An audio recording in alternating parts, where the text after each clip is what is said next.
Here's the tutorial for the Yak-1b. We'll start off by looking outside on the wing. Up the top is a mechanical landing gear position indicator, which is visible when the gear is extended, and then under that is a fuel gauge, which shows your last 80 litres. Inside, we have the cockpit and instrument lighting, the landing light, navigation lights. Then under that, we have the flap control. So the flaps are either going to be fully extended or fully retracted. The black handle is the RPM control. Pushing it forward increases RPM and back decreases. The yellow handle is the throttle. You can see that move back and forth. The mixture handle is the yellow and blue. Pulling it back will richen the mixture and forward leans it. The yellow and white is the supercharger. Second stage is forward, and you should engage that at 2,300 meters. On the left, we have the elevator trim.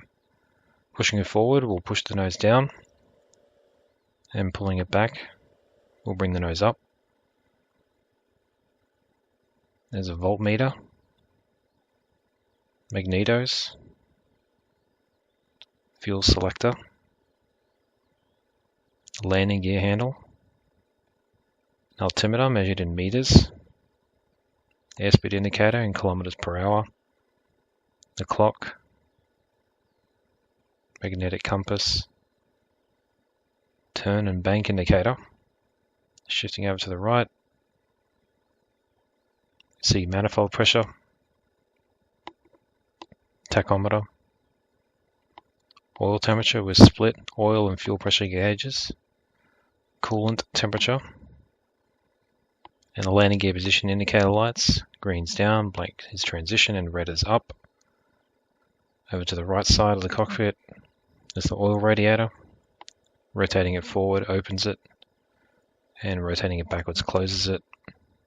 And the water radiator, forward opens it and back closes it as well. So to start the Yak-1b, all we need to do is press E and watch the automated startup sequence.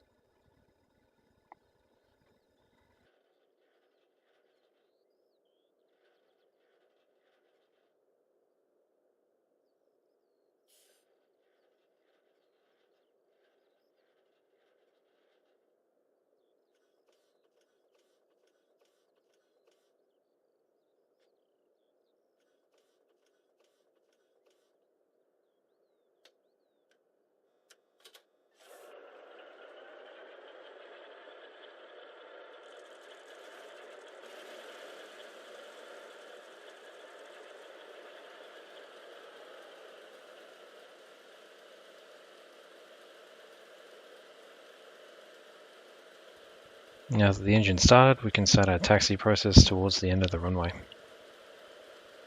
So we just add a little bit of power, get the airplane rolling, and then reduce the power to keep ourselves moving.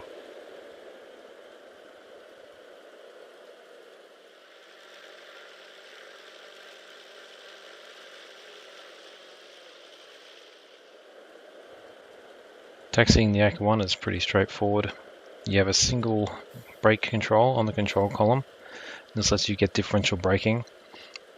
However, it also has an unlockable tail wheel, which you can activate by depressing the rudder pedals more than around 3/4 deflection.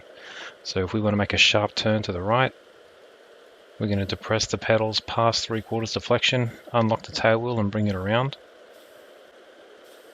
Add some power and brake as needed. And then when we're ready, we can bring the pedals back inside that 3/4 deflection, let the plane roll forward, and that'll lock the tail wheel and we can come to a stop. So now that we're lined up on the runway, we'll look at taking off in the Yak-1b. First off, we're going to make sure the canopy is closed. Then we're going to set our RPM to maximum position and mixture to fully rich. Over on the right hand side, we're going to open the oil radiator fully. And we're going to open the water radiator fully. Then once we're ready to take off, we're going to gradually increase the throttle to maximum and rotate at 180 kilometers per hour. So we'll begin by increasing the power slowly and get the airplane rolling. Reach maximum power You'll have to be applying some right rudder at this point to keep the airplane straight on the runway. You can add some forward pressure on the stick to bring the tail wheel off the ground and accelerate further. When we get into 180 kilometers per hour, you can add some back pressure to rotate. Positive rate of climb will retract the landing gear. We'll let the airplane accelerate to about 250 or 260 kilometers per hour, and that's going to be your cruise climb.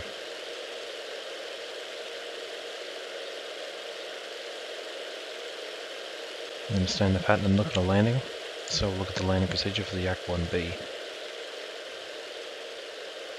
You'll start off by setting your manifold pressure to between 40 and 50, and the RPM the maximum. This to get your airspeed below 300 kilometers per hour, and then once you've reached that limit, you can extend the landing gear. Then you can close the oil radiator, then close the water radiator, and then by the time you reach the end of downwind, you'll be below 240 kilometers per hour. At that point you can extend the flaps, and the Yak-1b has flaps that will extend all the way to 100%. This will add a lot of drag and will help slow the airplane down to around 200 kilometers per hour, and this will be the airspeed you want to maintain in the base to final turn. So manifold pressure and RPM are set. Your airspeed's good, we can deploy the landing gear. We get the 2 green lights, and we can close the water and oil radiators as we need to. And we can keep moving along downwind, maintaining our spacing. And we notice we're starting to decelerate. Get below 250, and by the end of downwind we'll be below 240. The spacing looks good to the runway. Now when we think we're close to a BMAP touchdown point, we're going to have another look at the left side. So we're coming up on it. And get ready to drop the flaps. Airspeed is good, so we can extend the flaps. It's going to bring an abrupt change in pitch, so you're going to have to add some forward pressure to keep the nose down. As the airspeed reaches 200 kilometers per hour, we keep pushing the nose over to maintain our airspeed, and we begin the base to final turn.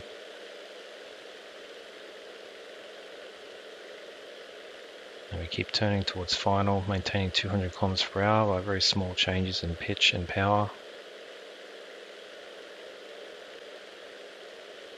Just a nice, easy, gentle turn around to the runway. Keeping the descent going to our chosen aiming point. Start lining up on final and locking in that aiming point on the windscreen. The goal is to still maintain 200 kilometers an hour as we come in, flying right towards our aiming point.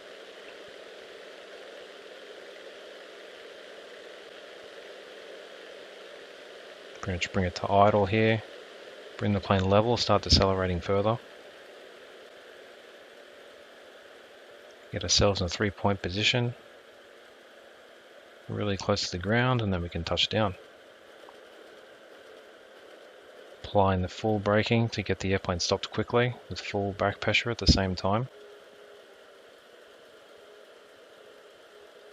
We'll come to a stop relatively quickly, at which point we can open the canopy and retract the flaps and start the taxi off the runway.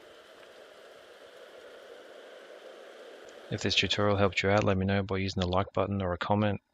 You can also see more videos by clicking on them here, and you can subscribe by clicking on the icon between them.